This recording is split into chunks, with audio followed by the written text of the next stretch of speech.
time tracker is a great tool to track your team's activity as well as bill your customers for the time spent working on their projects. So let's take a look at an example. I'll go ahead and open one of our demo contacts, and up above we have a timer running, which I started earlier today, and you can see within this timer I have ability to resume our current timer, or I can simply just complete it and then the timer will get completed. For the purpose of this demo, I'll just start a new timer. So I'm on Elizabeth's contact. I can just start my timer and say we're making a call.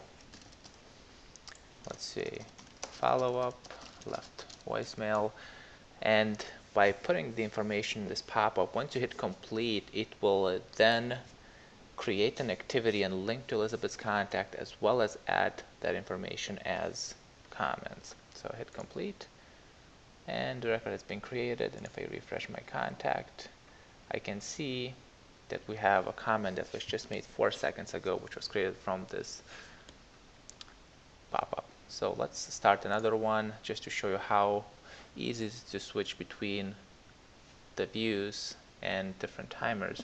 So I started this activity that is currently running. I can go and navigate through my system without any worry that the time will get stopped or discarded. So you can see that timer is still running. We're still on Elizabeth's timer. I can click on it and I see the timer is there.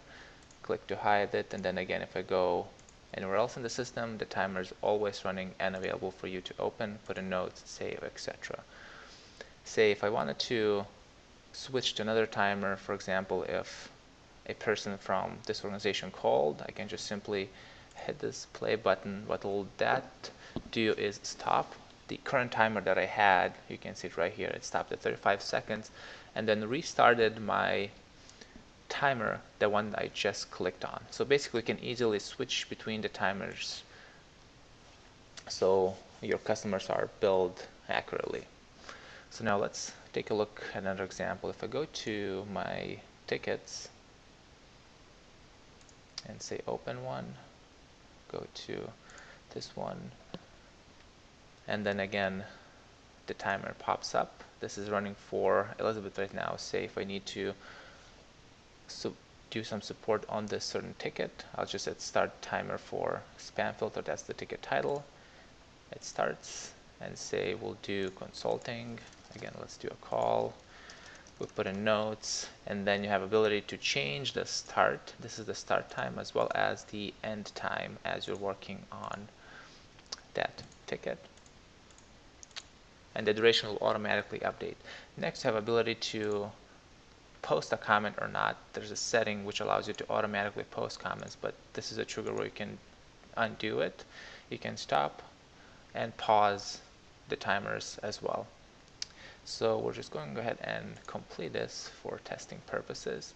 So now if I go back to my contact, for example, and under activities, that's where we'll see all the completed tasks. And what those are is basically a calendar activity. So every time you complete the time tracker log, it creates a calendar activity which is available in reports, calendar, and all the other areas within VTiger. So now the next nice feature about it is that you can bill for the time spent. So I'm on Elizabeth's contact. I can either go to organization or the contact and create an invoice. So if I go to invoices, add a new invoice, scroll all the way down, and we have this button called review time logs, and as I click on it, you can see these are all the time logs that we have not billed the customer for. If I were to simply check them all or one by one, and you can see we have type, who worked on the ticket, and related to it shows me it's Elizabeth. We have the organization, we have we worked on Linda's contact, and again organization, etc. If there was a ticket job, then we would see the ticket title as well. We have the subject, the description, what was done, start and end time, and as well as duration. So if I hit add those to the invoice, what that'll do, it will create items and put them onto the item details. And you can see we have the description, when it was done, and as well as the quantity. The quantity is the time spent. And then you have your selling price, which is your list price for the services that you provide. And we'll get into those in just a second. And also keep in mind, the item that was added was consulting, call, support, administrative work, consulting again. So all of these are configurable in the back end, where you can say, if it's a support, we'll charge, say, $75 an hour. If it's consulting, it will be $120 an hour. So now, let's take a look at the back end and what are our configuration options. If I go to settings, CRM settings, under other settings, we have time tracker. And the module settings are the modules that we want to enable time tracker. So we have 7 modules currently available. Under event settings, we can add additional fields to the pop-up. So for now, we have the status, priority, activity type. You can make them visible or invisible and set default values. And if you were to create additional fields on the calendar activities, those fields would then show up here, and you'll be able to include them on this pop-up. Next, we have ability to disable start and end time, so the users cannot edit those times. Lastly, we have ability to create comments. That's what we looked at. So this button right here, and you can disable so the comments are not automatically created as the time log gets completed. And last, we have the invoice section, where we just saw the review time logs button, and this enables that button.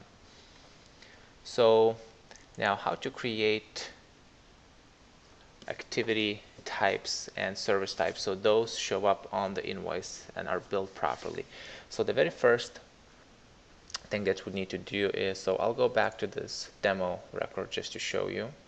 So we're on this pop-up, and in order to update this drop down with additional options, the first thing that we need to do is go to pick list editor and add a new activity type. So we'll go CRM settings, under module manager, actually it's configuration, pick list field values, and we want to add it under events, and then activity type. So you can see we have all of our existing ones. So for the testing purposes, I will just add follow-up, and I hit save. Then the next step is to add the same activity type to the service category, because we're using services to bill for our time. So let's select services, and then under category we will add follow-up, add color, hit save. So now we have the same value under category and services, and under events, under activity type. Next step is to create a service that will represent this type. So if I go to services, and let's say I want to add a service that is going to be follow-ups, ABC. I'm just going to put the different service name, and then from the category you would select this follow-up. You would put the price, say for follow-ups you're charging $50, hit save. So now we'll be able to see this follow-up category in our pop-up. If I open it, you can see it's right here. And say if I were to select it and then complete it, I would then be able to bill for this feature. So I'm going to hit complete. And I will go back to my contact that we want to create the invoice, and you'll see how that follow-up time log will then transfer to the invoice. So again, going to the contact, invoices, add invoice, scroll the way down, review time logs, and then here's our follow-up type. If I just include this, you can see we had a quantity of 13, which was just a few minutes, and then it automatically pre-filled the selling price. So again, you first need to create an activity type pick list value, then the service category pick list value, and then basically create a service and set appropriate category.